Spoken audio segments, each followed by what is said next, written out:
Just a minute, guys. As usual, I'm a little bit chaotic tonight. Give me a second for the monitor to catch up so I can see what kind of mess I've made with the camera. And so it is Thanksgiving. An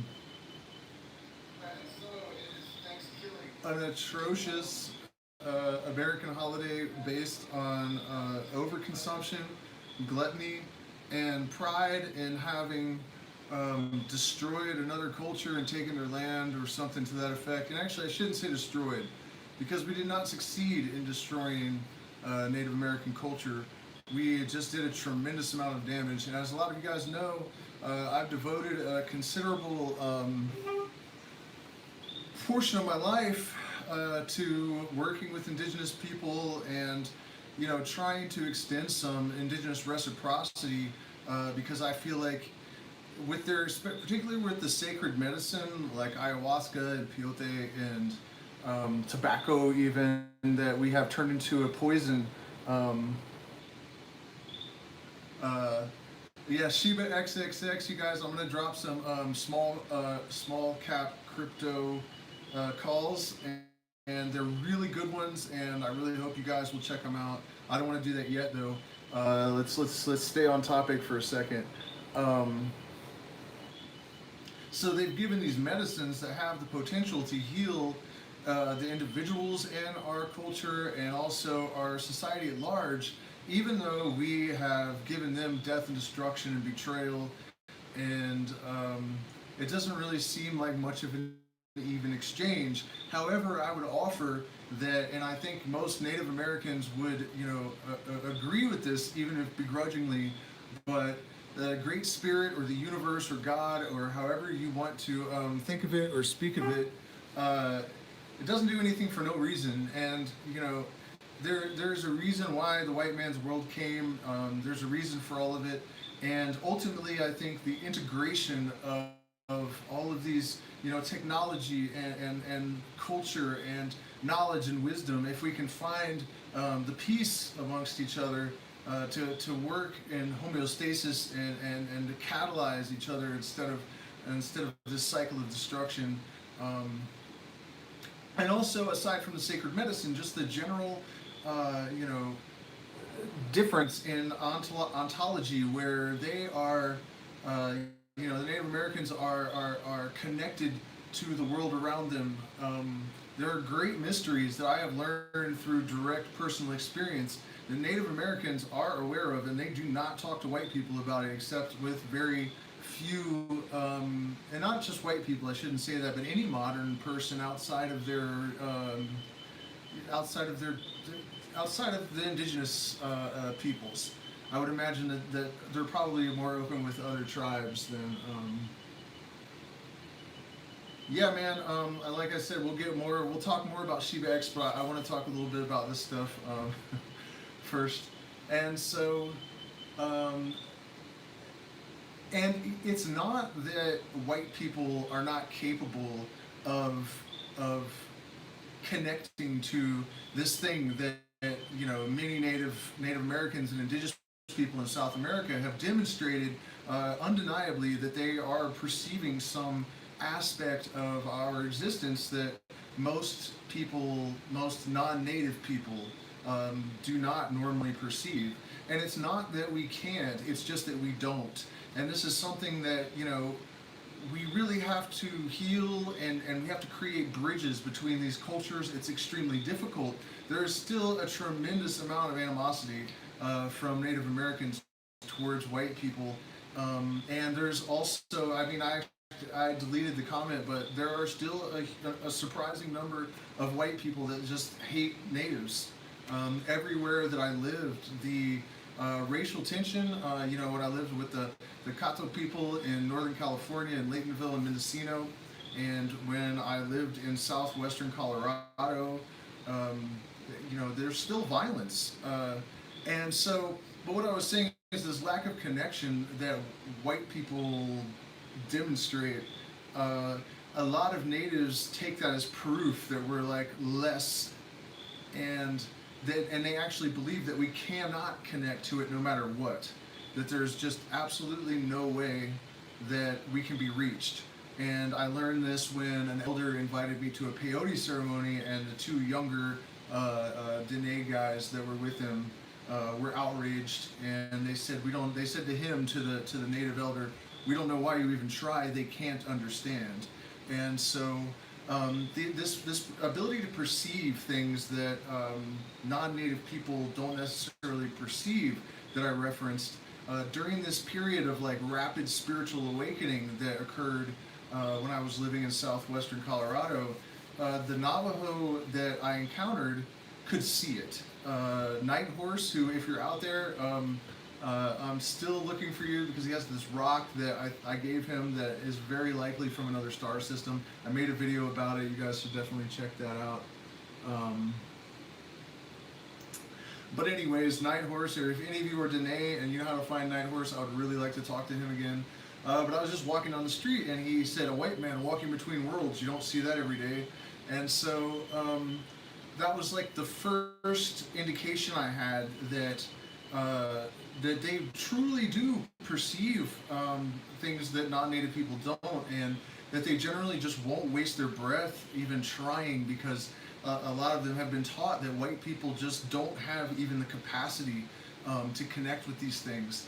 And so, you know, it's a two-way street, I guess is what I'm getting at. What we need is unity, and luckily for us, the universe is imbued with certain laws that guarantee equal and opposite reactions. So if there has been division, as a consequence, there will be unity.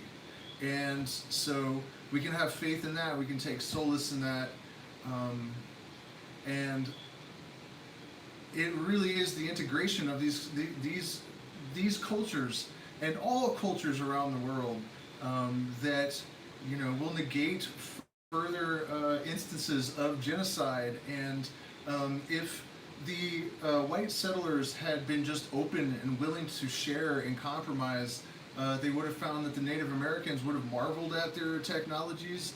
And if the white man hadn't had his religion and his arrogance, and he had been willing to listen when the Native Americans said, you know, the even rocks are alive, and took the time to understand that that only meant that the universe is made of consciousness. And just like all people that haven't been indoctrinated into modern society, they know that, just as, you know, the Buddhist monk in Tibet knows that, and the indigenous people here in South America, and now physicists are even revealing this stuff. So the point is that we integrate these things, and then we have much more powerful tools. It's not that the advent of the white man and his technology is in and of itself bad. It's just that the greed and the profit motive and the racism and the really Christianity giving people license to just torture those that do not believe, probably mostly motivated by the belief that God is going to torture them in hell for all of eternity. So if you just start torturing these non-believers now, then, you know, it's just starting the process early. You're not doing anything wrong. And so, you know, we have these horrific experiences. And as far as, you know, like Modern Warrior is a good example on TikTok. You know, this guy just hates colonizers, and he's really terrible, and he's not helping, because, you know, what we have to somehow bury the hatchet, so to speak. And you know, but it's not to say that I don't understand where he's coming from. When I went out to Northern California to live with the Cato tribe around Laytonville and Mendocino, it wasn't until then that I really understood how recent a lot of these massacres were. Like, I would talk to people whose grandparents had actually witnessed, like, the river running red with the blood of women and children. It's so fresh in their collective minds that it's very difficult to get beyond the hatred and the hatred. I mean, it is all out hatred. I remember in a bar in southwestern Colorado, a Navajo guy, no, actually he was Southern Ute, I think. Tall White Man was his name. Ironically, he just you know, a little bit of alcohol and that anger and hatred comes out, and he just stabbed some college kid right in the head with this huge knife, and the kid got up and actually beat him to the ground with the knife sticking out of his head. It was one of the craziest things I've ever seen in my life. The point being, though, that the tensions are still incredibly high, and it's a very difficult thing to even address. Um, and that's something that we're going to talk about in this live stream because it was a hard lesson for me. My grandmother is actually Blackfeet, and I didn't know this until I was like 11 years old. My mom lied to me about who my father was, and then one day after they split up, she was dating a new guy, and she said, "He's your father." So I met my grandfather only once, and he had a picture of a Native American woman in tribal, full tribal dress above the fireplace, and I didn't know. This was before they told me, right? So I didn't know he was my grandfather yet. I thought he was my mom's boyfriend's dad. That's it, right? And it did occur to me, like, why is he taking so much interest in me, showing me his train sets? And I did pick up that something was weird. But anyways, he said, "That's my wife. She died from cancer. She's a Blackfeet. She was the chief's daughter, and she was taken from one of these schools where they would try to rehabilitate the savages, and make them white." And she was a classical piano prodigy, and so, and of course, I'm a professional musician. I have been for a very long time, and so, this is meaningful to me on a couple of levels. And so she became the first Native American woman to play Carnegie Hall. So that was a really incredible thing to find out, and I've often wondered since then if the reason why I'm able to walk between worlds, so to speak, is that native blood. But even if that's the case, I still believe that everyone has the potential to cultivate this connection. And so what happens is nature, it's just a law of nature that if an organism does not utilize some trait or capacity, it is subject to de-evolution, right? So because we were in cities and we had lived in castles and whatever kind of squalor, the white people in the Middle East, living in their own filth, or in the Middle Ages, I mean, just the horrible Dark Ages or whatever.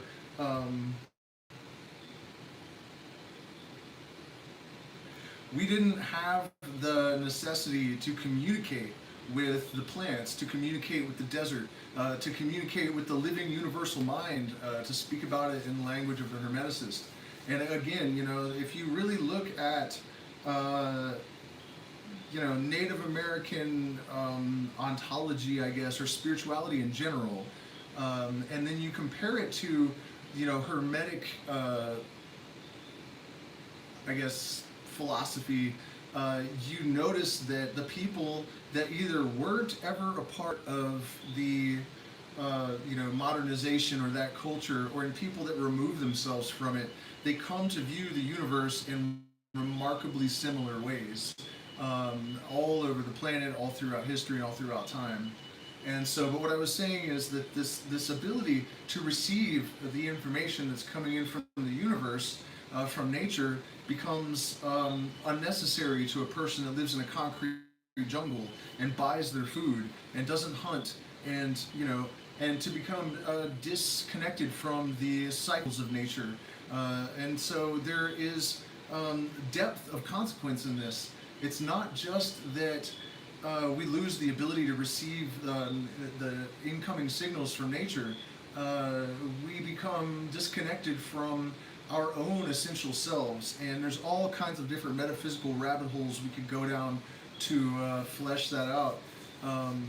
But one way to think about it is that the internal and the external are reflections of each other, and so if you're disconnected from the Great Spirit, then you're disconnected from the microcosm as well. It's an inevitable consequence of this, disconnect. Okay, so let's take a quick diversion. I did promise these guys I was going to mention this, and I know a lot of you guys that watch my channel are into cryptocurrency. Also, you guys know that we're down here in South America trying to do work with indigenous people. Some of them are very underserved, like the Ra people that we were just working with in near Misawai, where they're not an ayahuasca drinking tribe, so they don't have that tourism. There are people that are sort of just getting forgotten, and they're at the crossroads of modernity and their traditional living, and so it's very, very difficult to create a balance. And so before we were hacked last week, we had finally raised the money to go back into the jungle and continue documenting what we can. And I was learning the Warani language, and so yeah, last week we were hacked after years of not having any money, and we lost everything. So we do appreciate it if you like, share, subscribe, support us on Patreon. There's a bunch of different ways to support us in the description. And so one of the ways that I'm trying to create avenues to bring assistance in the name of indigenous reciprocity, right? Because these medicines like ayahuasca have healed me. They're healing millions of other people. They have the potential to reconnect the disconnected white man to his fundamental self, to nature, to allow him to once again live in homeostasis with the world. And so, you know, it's like we are destroying the rainforest. It's not like the conquest of indigenous people has stopped. It's still happening, and it's happening here in South America over gold and oil. I was witnessing with my own eyes the bulldozers. I could hear, you know, the machines dumping the rocks. You can see clear-cut forest all over the place, and the water's being destroyed. There are oil spills sometimes, and you know, companies like Exxon do not make any effort at all to clean them up. And so in order to fight these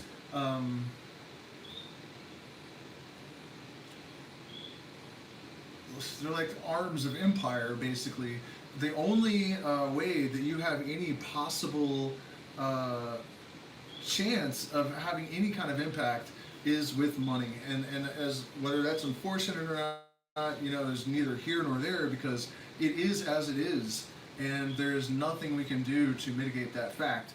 And so cryptocurrency is one of the ways that I was looking to generate money, and it's actually part of my plan to help indigenous groups that are interested to learn to use cryptocurrency to hopefully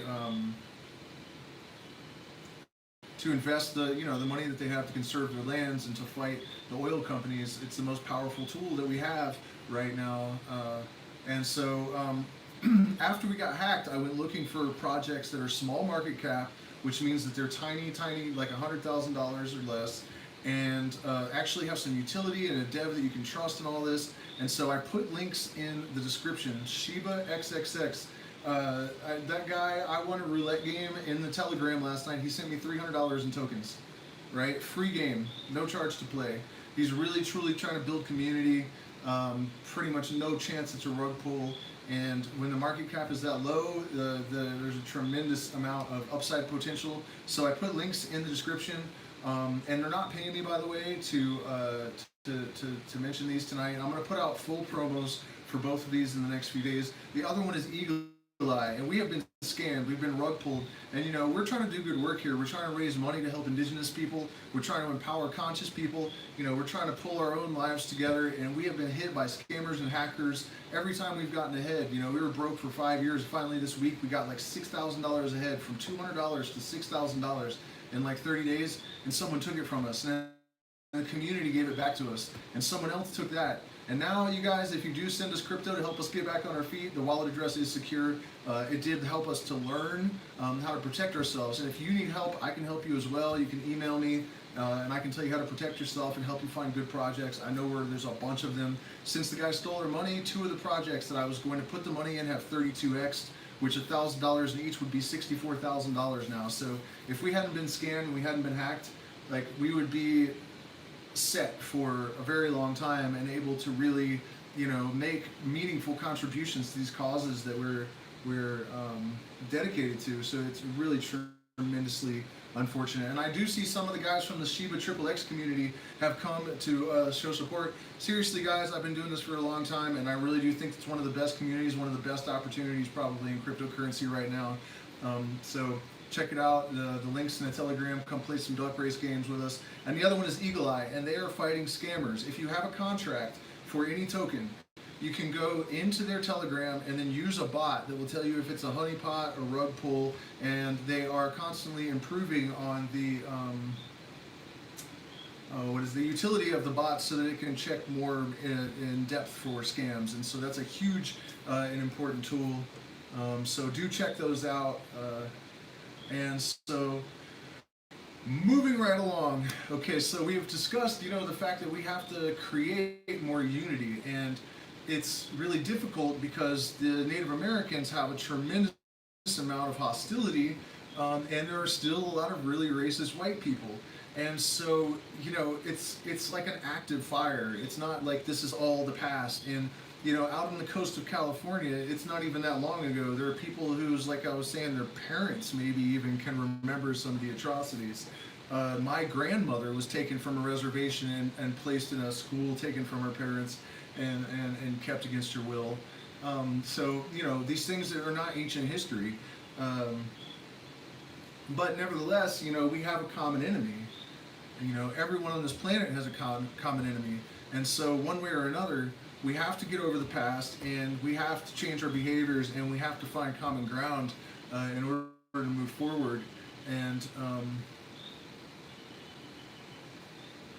it's not easy. And I think, it wasn't until I moved to Colorado that it really hit me how many people had been genocided and moved, because there are places in Colorado where it's like there are just piles, literal piles of like broken pottery and flint balls, or I can't remember what they call, but where they chip the arrowheads off to get the pieces, spools, I guess. It's just the real numbers of people that were displaced and murdered really hit you when you're in a place where in any direction as far as you can walk you will step on an artifact, and in a lot of places you'll step on a lot of artifacts. There are kivas all in the ground everywhere, and that's when it really hit me how huge of a genocide this really had to be. And not to mention that when we did move the native people into the reservations, if you go down to New Mexico and Arizona and you go to a lot of these reservations, the government gave them the most inhospitable, godforsaken pieces of land. You can't believe that anyone could possibly survive. I would see school buses pull up with kids that would get off the school bus with huge holes in their shirt. There's like no roof on some of the houses. It's 110 degrees. There's nothing but rattlesnakes and tarantulas and scorpions. People are so disparate that they have no money, so they're buying hairspray and cutting the bottles open and drinking the hairspray. I mean, there's just so many layers of adding insult to injury. And then it's like this narcissistic personality disorder, sort of collective narcissistic personality disorder. It's this thing where the exploiters, let's call ourselves colonizers, have, like in a family unit, for example, if you have people with narcissistic personality disorder, there's this dynamic where there's like a black sheep and a golden child, and the black sheep will just get treated like shit by the whole family. The family will favor the older child, who will then also treat the black sheep like shit, and then everyone looks down on the black sheep later on in life because of the damage that they caused. And so, when you look at, African American ghettos and the levels of violence, and then, the racist says like, well, look at them all shooting each other and stuff, and it's like, well, maybe if you didn't sequester them in the ghetto and then give them no opportunity, they wouldn't have been driven to, you know what I mean? So it's like the narcissistic, the exploiter creates all this damage in the exploited, and then they look down on them for the damage that they created. And that's something that is still happening to Native Americans here. When I lived around Covelo, the pot growers there and the natives, they just absolutely hated each other. And it's the same kind of thing, they're like, well, look how drunk they are all the time, and there's no understanding, no compassion. Well, maybe if, you were the grandchild of people that were so traumatized that they saw children butchered. In Covelo, the governor of California had hired, it's like between Fort Bragg and Covelo, which is like way inland. they hired these guys to work 40 hours a week and to just kill every native that they saw from the coast all the way to Kovalo. They would ride around on horseback, and that was their job. Men, women, children, everyone dead. You know, and I can't remember this place, what it was called, like Blood Run or something, and another, they killed like, 600 men, women, and children, threw them all. So there were survivors, and they were traumatized, and then that trauma is passed on to their children who become alcoholics. And also, you guys, a lot of the people that die in ayahuasca ceremonies and from plant medicine dietas, and people think it was a bad shaman or something, I suspect that it's because European people are not as acclimated biologically to these medicines. And also, we don't have the constitution necessarily to drink ayahuasca for a 28-day ceremony in the way that the Shuar might. And so, the Shuar can handle it fine, but the Jewish girl from Boston, she dies. And alcohol, and also, they would make fun of them for being overweight. And it's because our food is their bodies are not acclimated to process the food. And so it's like we have done this damage, and then they look down on the people, and everyone, that they exploited know it. And so it's a really difficult thing for us to fight. And even as, I'm not even a half-breed, but I have native blood, and I have been accepted into various groups much more profoundly than usually outsiders are. But I would very quickly be reminded if there was maybe too much alcohol present that I wasn't really, I wasn't one of them. I actually had a friend of mine, he's like 400 pounds, like one of the biggest natives ever, and one night his uncle thought that I had like done something to him, and he just was drunk, and he started to want to fight me, and Ray, who's a giant Kato Indigenous guy, was like trying to protect me, but then he forgot that he was on my side and turned on me for a second. And all it would have taken was for him to hit me, or any actual act of aggression, the entire tribe, I probably would have died. And these were people that I, had really integrated, but you're still an outsider, and you can be very swiftly reminded of that. And so we've got to heal this stuff, which is obviously easier said than done. And luckily, though, I think there is a movement in consciousness, and I know that natives are noticing it, and I think that when people have seen the changes come about in other people, it has to have some kind of effect to lessen the hatred. So enough of that. Let's change gears to some of the stories that I have of native magic, and like this tobacco, the time that the tobacco, it's not a ritual, it's almost just like it's like a trick or something. I don't know what would be a good word. Technique, I guess. That it was 10 years between when I learned it and when I actually used it.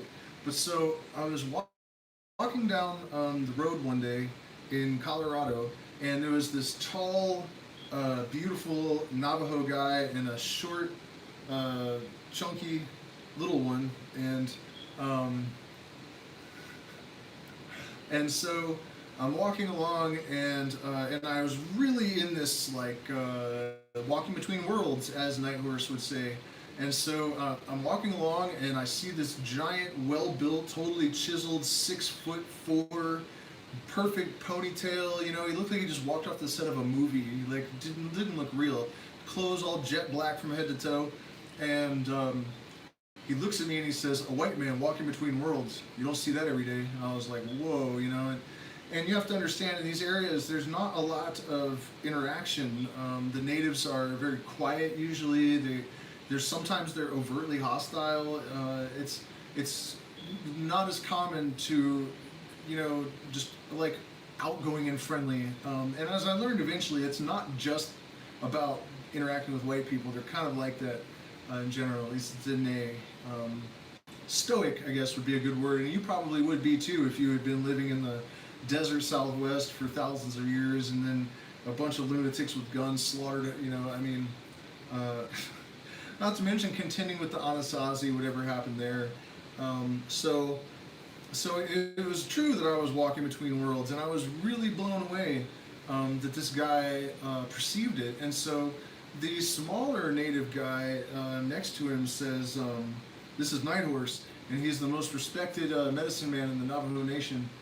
Whatever he's going to tell you is going to be very important. And he leaned up against the window and just waited, and I was, quite a bit taken aback by all of this. And so Nighthorse pulled out a, he said some things to me first, I don't recall it all, but something about tobacco, in which I'll tell you guys the story of the legend of how tobacco was discovered by Native Americans after this story. And so Navajo tobacco is probably the most intense tobacco I've ever smoked. The mapacho tobacco that grows here in South America, that's used medicinally by the Shuar and by tabaqueros, is supposed to be the highest in actual nicotine content, but it's not nearly as harsh as the Navajo tobacco. And so he rolled a giant, and who would dislike this? Do me a favor, hit the like button, share, subscribe.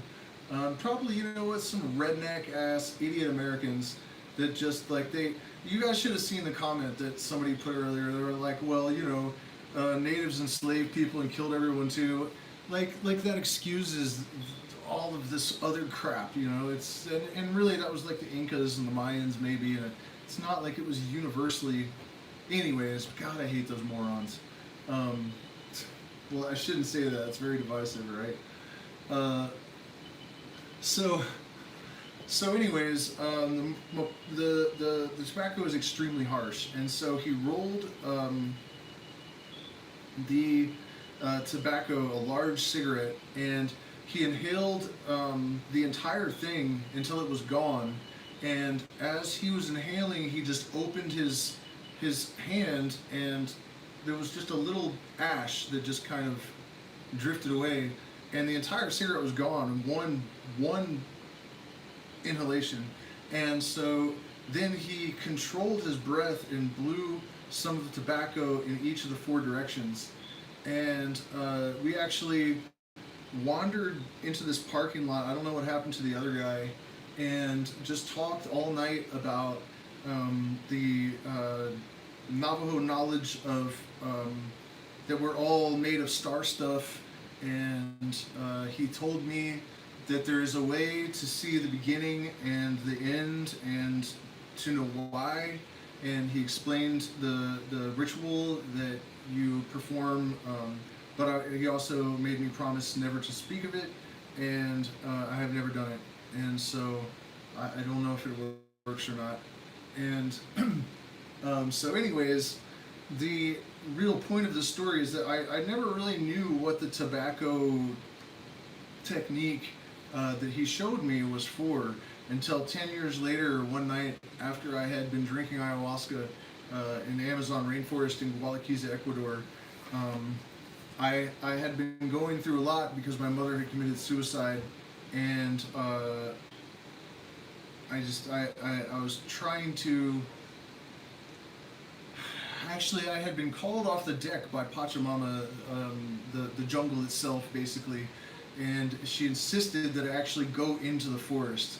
And I really didn't want to, because I've been drinking ayahuasca. It's my first time in the jungle. It's 4 o'clock in the morning, so I wasn't in a big hurry to comply. And through a series of manipulations, she was able to coerce me into the jungle. And so, standing in the jungle, and she told me to feel the frequencies in my being, and to allow any time that anything associated with ego was to arise, any kind of fear, any sort of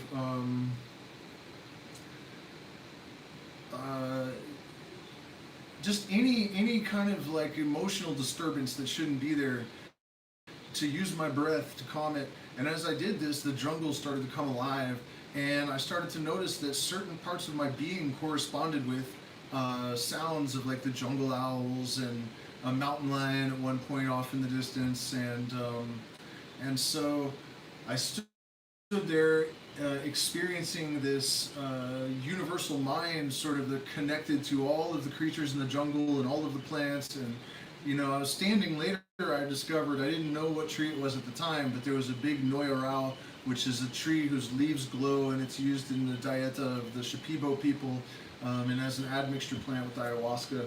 And so the leaves were all around in the ground glowing, and so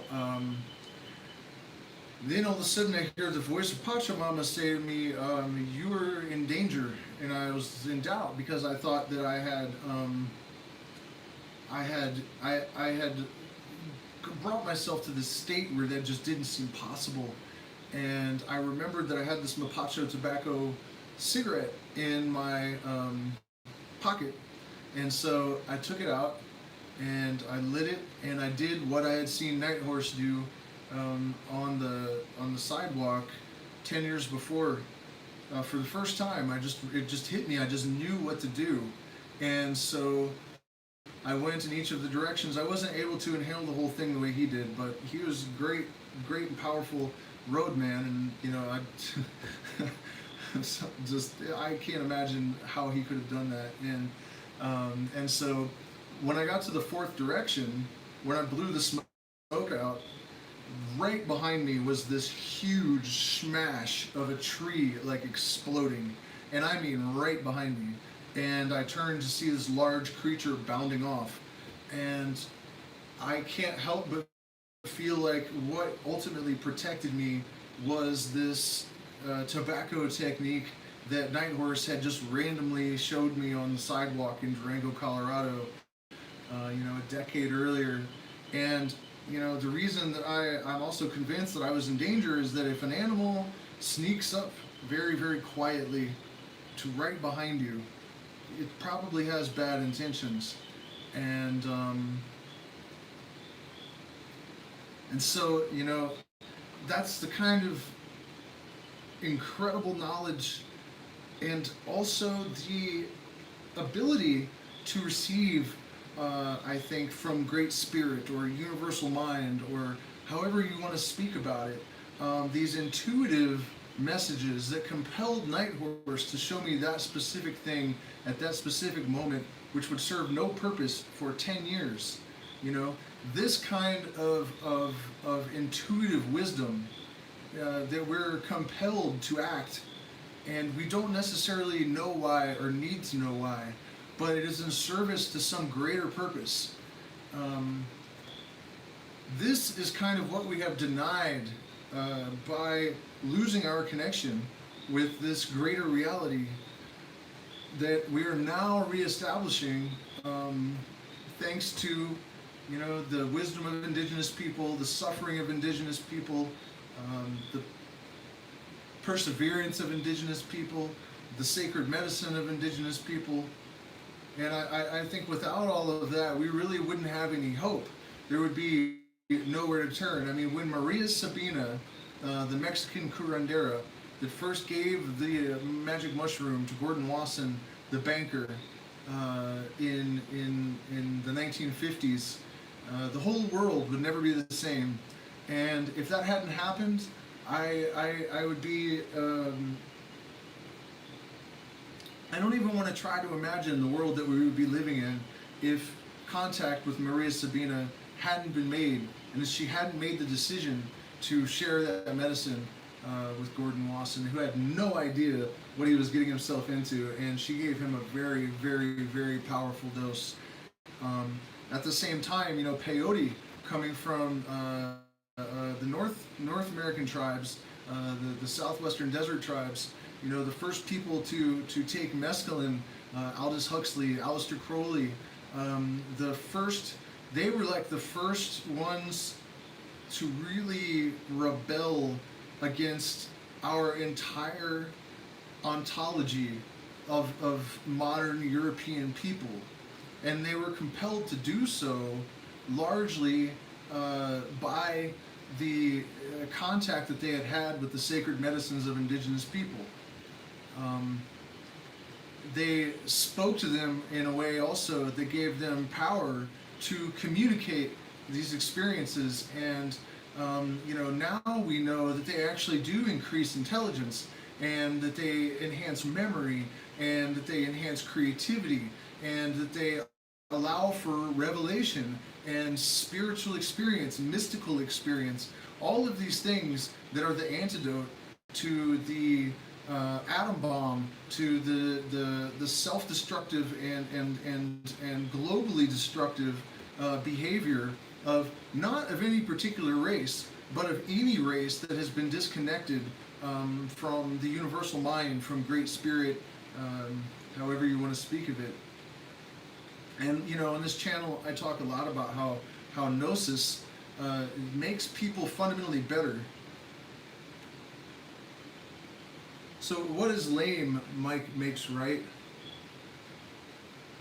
I'm curious what he thinks is lame. But anyways, gnosis, this experience of universal mind and connectivity to this greater consciousness, tends to make people better.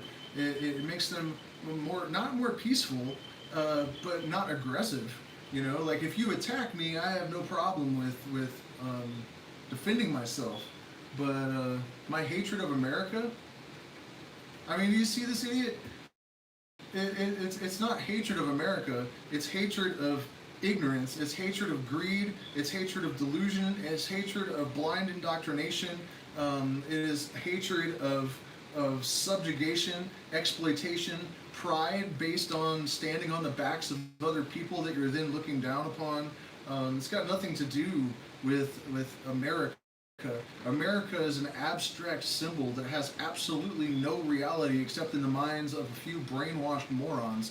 Unfortunately, a few million brainwashed morons. Loyalty to a flag is really just branding. You have become a tool of propagandists when you repeat that kind of bullshit. So it's got nothing to do with hating America. And anyways, what I was talking about is the antidote to all of the destructive behaviors and tendencies and the continued exploitation of people. There's no reason why we can't strive to be more fair, to be more unified, to work together and to learn from each other without superiority complexes, without self-righteous indignation, and without exploitation and betrayal and dishonesty and ingenuosity. It's unfortunate that anyone would think that that's a lame proposal. We have to unite red and white. I mean, we have to unite black and white. We have to, and another thing that I get myself in a lot of trouble talking about is the fact that, a lot of what we identify as racial problems in the United States are actually more about class and who has money and who doesn't. I thought it was really interesting in the last few weeks that 3 white men were found guilty in Georgia by an all-white jury of killing a black man who they definitely deserved to, it wasn't self-defense. But the whole white privilege narrative went a little thinner, and then there was also a black man in Florida who was a felon that was not allowed to have a firearm and was still found not guilty of murder because he was legitimately protecting himself. The only reason I'm mentioning those things, it's not that I want to minimize racism or say that it's not a problem or that institutionalized racism is never real, but the powers that be that seek to divide us will use the racism narrative in order to further divide people.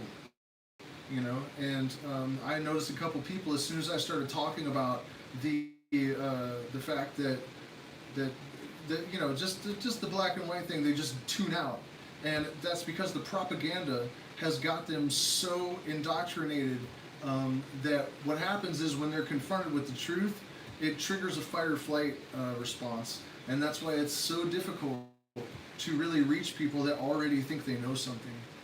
Especially if they're already forced to hold cognitive dissonance in their minds in order to believe a narrative when they're confronted with the truth. That's the psychological response, fight or flight.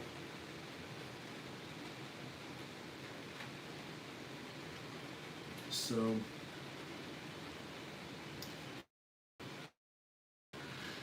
I mean, what we have got to do, really, I mean, support people like me for one thing. You know, I'm down here in the Amazon trying to do what I can, and it's really, it's really heartbreaking. It was really shocking to come down here and realize how few people there actually are on the ground, how few resources there are available to protect indigenous lands.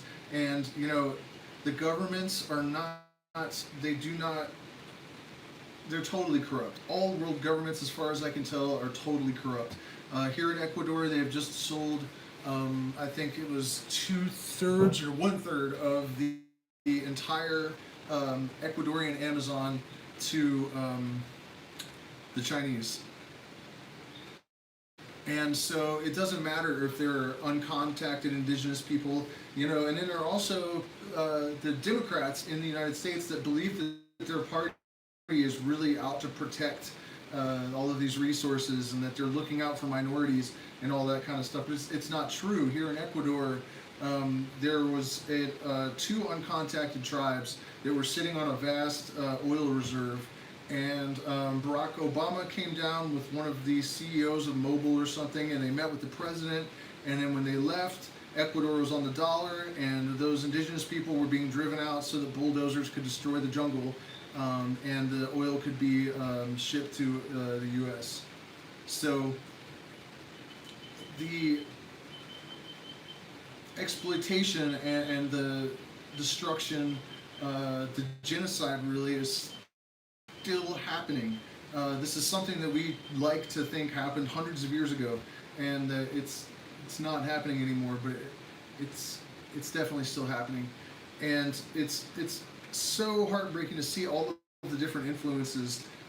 You know, when I see Native American people that have become Christian or Catholic, I almost become like outraged at them, because and of course it's not their fault. Like, they were threatened by, you know, torture, murder, being burned alive. It still happens. Like in Guatemala, our neighbor downstairs was telling me the other night that she would sometimes hear, you know, people that had been rounded up for practicing shamanism.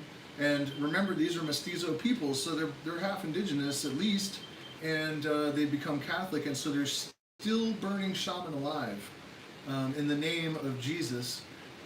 So there's just still so much work to be done, and it there's just not nearly the manpower and the resources attributed to these things that really need to be in order to protect them. I mean, how are we going to stop the Ecuadorian government and the Chinese government from actually destroying all of this rainforest and harvesting the gold and the oil? And I don't know what they think is going to happen. That they think they're going to be able to just destroy all of this rainforest and that it will be of no consequence for them. Maybe they do think that it'll be 40 years and they'll be dead and it won't matter. But by some estimates, the rainforest will, at the current rate of deforestation, the rainforest will be like the Sahara Desert in the 2030s, which is only the next decade. So there's not a lot of time to do something about this. And the knowledge is not lost. That's one of the incredible things about the perseverance of indigenous people, you know, all over the world. I think it's almost like Harry Potter and the Muggles. Once I really understood that Navajo, and it's not like Native Americans haven't been trying to tell the other cultures these things. They have, but when it comes to most of us, their belief that we're not capable of understanding it is legitimate. I hate to say that, but it's clearly true. But it is sort of like Harry Potter and the Muggles, and the Native Americans are the magicians at Hogwarts. Of course, it's not that extreme, but Native American magic. Okay, I'll give you a couple of examples of things I've witnessed myself that were just too extraordinary to deny. Other than that I told you about Nighthorse and how he knew what state of mind I was in from across the street. He wasn't the only one during that period. I was leaving the bar with the Dene girl, and a native elder by the door did not like it. He said something very nasty to her in Dene. I didn't understand him, of course, but I knew what it was about. And she spit something back at him, and he looked me in the eyes, and he just instantly softened and said that I had his blessing. So this ability to perceive the state of mind, it's almost like a corollary in pop culture spirituality would be auras, I guess. So there's that, and I just wanted to mention that it's not like Nighthorse was the only Navajo that I ever saw look right into my being, and the thing is, before I was in that state, they didn't care to, So that was the first thing that I experienced that really proved to me that there was something to this, that they weren't just, angry and having a superiority complex or, whatever, trying to make themselves feel better. That there was something actually to this ability to perceive more, to walk between worlds, as Nighthorse called it. But the next time that I saw something that was proof that Native American people, Indigenous people, have a capacity to interact with the universe in ways that most modern Europeans and modern Asians would be very skeptical of, was a Hawaiian medicine man. What's up, man? It's been a while. Hope you're doing good. Named Reynolds Kamakawi Vo'ole, and I probably butchered that last name, but his brother was the ukulele guy that did the somewhere over the rainbow, that guy. So at any rate, I was called to meet with a Dakota Sioux Sundance chief and some other people at this event in New Mexico, and when I arrived, there was a ceremony happening, and there was a Hawaiian Islander with red on from head to toe. I guess the traditional, odd, because it didn't really look like a traditional. I don't know. I'm not really sure. I've never checked to see if they all wear this or if it was just his thing or something. But it was like a jumpsuit almost. And but the important thing is that he walked around the circle and he placed his hands around everyone's head and he said, "Harmonize with me." And even if you didn't know how to harmonize, you this, like, he made this low sound like the monks are throat singing, the whoa, and you would come high and then the words would come out of everyone's mouths. And he wasn't leading anyone or anything like that. It's just like he harmonized with us and our words harmonized with his and came out, and he would go around to all of the 12 people in a circle. And then after he did this, he said, "May the wind blow to confirm the power of our prayers." And the wind blew so hard that rocks blew across the parking lot. And little pebbles, not like boulders or anything, but, the gravel like moved. And so that was a pretty tremendous experience, I mean, and it's not like it's just me. There are anthropological records all over the place of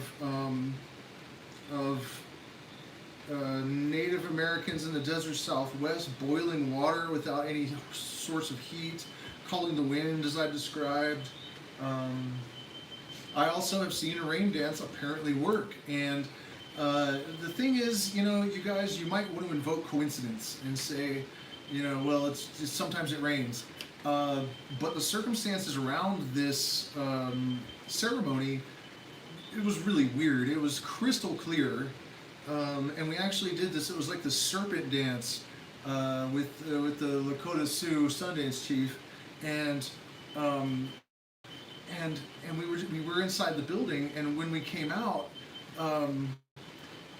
And it was a rain dance. And when we came out, the sky was clear, but there were puddles everywhere. Like, it's like it had only rained during the peak of this ceremony, and it was crystal clear before and instantly crystal clear afterwards. It made no sense. It just was totally ridiculous. And so I think, you know, it's really, if you can, put yourself in a position to experience these things, you know, it really has to be seen to be understood, the difference between everyone dancing and it coincidentally raining and a rain dance that actually brings rain. The devil is in the details, I guess. And also, of course, there are other capacities of consciousness that that indigenous people in South America have demonstrated in extraordinary ways. Speaking of conquistadors, Sir Walter Raleigh, who I think, yeah, he was the guy. Do you guys know the story of Roanoke? I think it was, where the settlers were on this island and they had just carved something into a tree and everyone was gone. I can't remember. It's not Roanoke, but that story where like nobody knows what happened to them in Virginia. Sir Walter Raleigh was the explorer that was connected to that incident, and he was in South America, and he was talking to a shaman, an ayahuasquero, who had drank the ayahuasca, and he said, well, when I drink the vine, I can know anything. And Sir Walter Raleigh said, okay, well then tell me something that you couldn't possibly know. And the shaman said, your sister is dead. And so Sir Walter Raleigh received a letter some weeks later informing him of the death of his sister the day before he had been speaking to the shaman. And there are also anthropological records of people that have never left the jungle giving very detailed descriptions of the Eiffel Tower, the pyramids of Giza, street corners in China, and all of that sort of thing. And so, you know, when I talk about the necessity to hybridize, to synergize, to find peace and homeostasis among the nations and bring people together so that we can combine our technology and our spiritual development and our capacities of consciousness that the native people have been in touch with for thousands of years, that we've lost touch with, in this time of a necessity of revolution, how do you stop a collective mind? How do you stop people that can remote view? How do you stop people that are telepathic? You know? And also just in terms of like being able to achieve greater levels of success in your own life, having, you know, the ability to access these capacities of consciousness that have become latent in modern Europeans and other non-native people. There's a lot of reason to have some appreciation for that possibility, and not only that, but these experiences give us certainty, not faith, that we are part of a greater collective mind. To say that we are one is comforting, and you know, it's like a quaint spiritual cliche, but it's a very different thing to experience it in a way that is undeniable. To you know, to have experienced telepathy, which is, for example, a very common experience with the mushrooms, who Maria Sabina, you know, the Mexican indigenous woman, gave us the knowledge of, you know. So it's like not everything, but a very good percentage of the things that give me hope, the medicines that can heal and unify the human race at this sort of like in the last hour moment where we find ourselves. We've all come from indigenous people, so the least we can do is like not destroy their lands and their traditions while they're saving us, because that's what's happening. And I do want to ask you guys one more time to please hit the like button. I don't know if you noticed, but there's 2 dislikes because there's of course, going to be right-wing patriots that hate me for saying all this stuff. But, you know, it needs to be said, and we are doing everything we can to try to help, and people have stolen everything from us. So if you can support us, there's a couple of different ways that you can go about that in the description. We've got our stuff secure now, so it should be safe this time. I still can barely even speak about it without like falling apart, because it was so brutal to happen twice in 1 week. So yeah, but we're secure now, I think. Okay, so the tobacco story, and this is another example of how the modern culture and capitalism and the sort of European mentality have taken some beautiful, powerful medicine, some tool of nature, and turned it into a weapon, against ourselves, which is just how we roll, I guess. But the story is, and I don't know what tribe this comes from. Shaman told me the story, but there were two native men walking along together from two different tribes, and so they came upon a pale-skinned woman with long blonde hair, and she was holding a tobacco leaf, and she said, this is tobacco. You should never inhale it into your lungs, and only use it during ceremony. And if you use it with respect and you use it with wisdom, it will guide you in your life. It will heal you of your illnesses. It will protect you from parasites, and it will serve you, and it will strengthen your tribe. And when you have to make a decision collectively, you can get together, and the tobacco will help to focus the mind. And as we know from recent experiments in physics, the observer effect actually is real.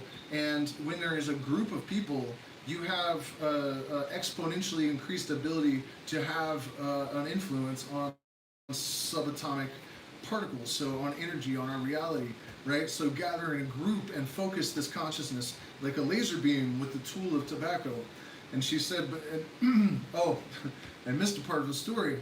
Before she said all this, the one guy said, the guy from one tribe said, I wonder if I can have sex with this woman. And he thought all kinds of nasty thoughts, and she disappeared into a puff of smoke. And it was the one that thought, I wonder what I could learn from her, that she explained how to use tobacco. That was an essential part of the story. Sorry I missed it. And so after she explained to him how to use the tobacco and what it could do for the tribes and his people, she said, there will be people that look like me that will come later, and they will use this plant to enslave and to create disease and destruction. And she turned into a buffalo and ran away into the sunset. And so that's the story I was given about, where tobacco use came from. And it is true, by the way, in my experience. I used to have a explosive temper, and nothing had really helped. I mean, it helped, psilocybin mushrooms and life experience. It wasn't as bad. I wasn't like dangerous anymore at this point, but well, I was better. But I still had a long ways to go, and someone came and convinced me to actually drink tobacco, and I was very, very hesitant and very, very skeptical. And you think this is poison, it's neurotoxic, no one should do this. But it actually worked, and before it was all over, the girl who had convinced me to do this, she convinced me to do an enema with the tobacco, which was extremely painful. And but when I came out of the bathroom, where I'm not sure if maybe I died a couple of times, it was rough, but she took my hands and she said, and she was indigenous from Uruguay, and also she was half Swedish, so like Viking indigenous, just everything that comes with that. Yeah, I love that thing. I it's the only one I've ever seen, and I don't even know where I got it, but it'll probably get me some dislikes too from people that think they know what it is and don't understand. What was I saying though? Oh, so she took my hands and she said, may whatever you have been carrying drop to the center of the earth. And as soon as she said that, there was a massive earthquake, and I had never been in an earthquake before, and it was just an incredible thing, And so the point is that we have turned tobacco into a weapon, and it actually is a medicine. It will kill parasites, and it is the tabaqueros, the shamans that work specifically with tobacco, say that it'll reach those things that ayahuasca and huachuma cannot reach. And in my experience, it's actually true. So it's just another another one of those things that, with a little bit of wisdom, it makes the difference between creation and destruction.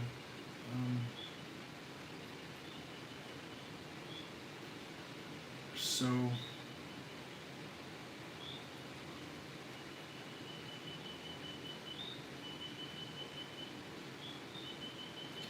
we just have to be mindful, and we have to all take the lessons and integrate them, and have appreciation and respect.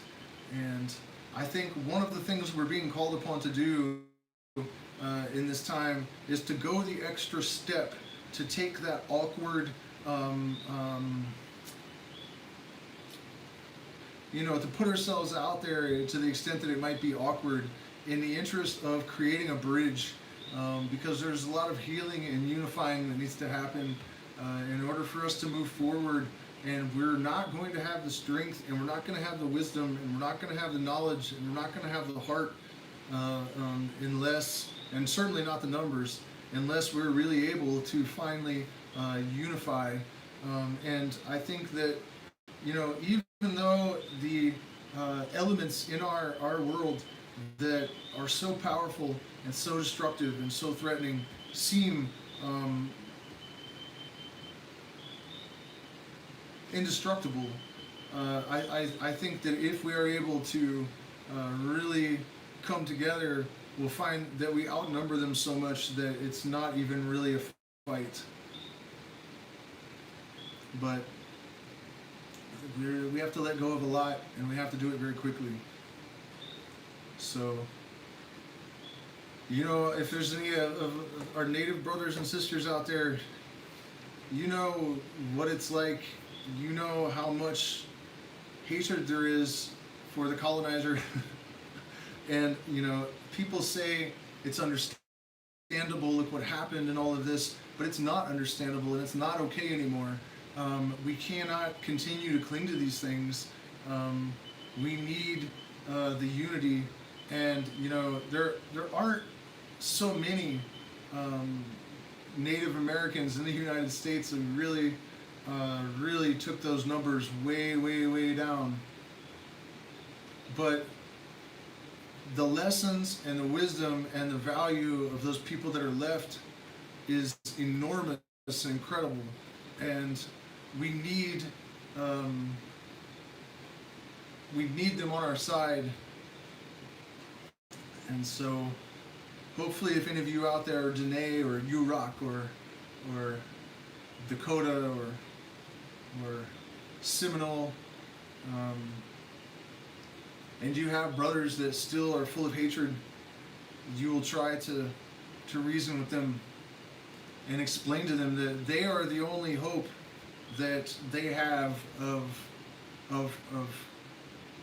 making things right, is to teach the people that still have not heard the voice of Great Spirit, and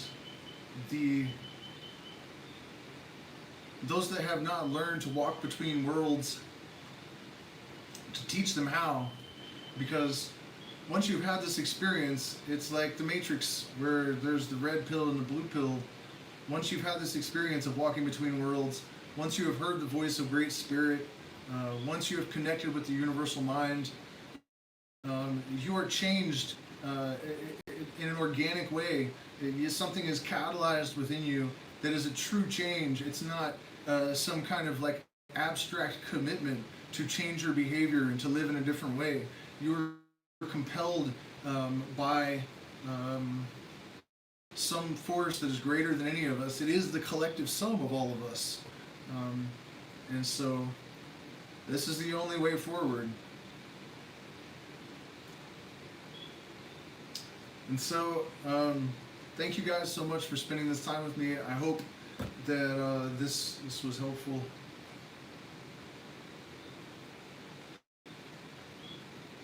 If anybody's got anything that they want me to respond to, I'm happy to try. But at any rate, okay, so good night, everyone. Thank you so much. Do check out those links, too, if you guys are into cryptocurrency. I think I found some good ones for you, so go to the Telegram, check it out, and thank you.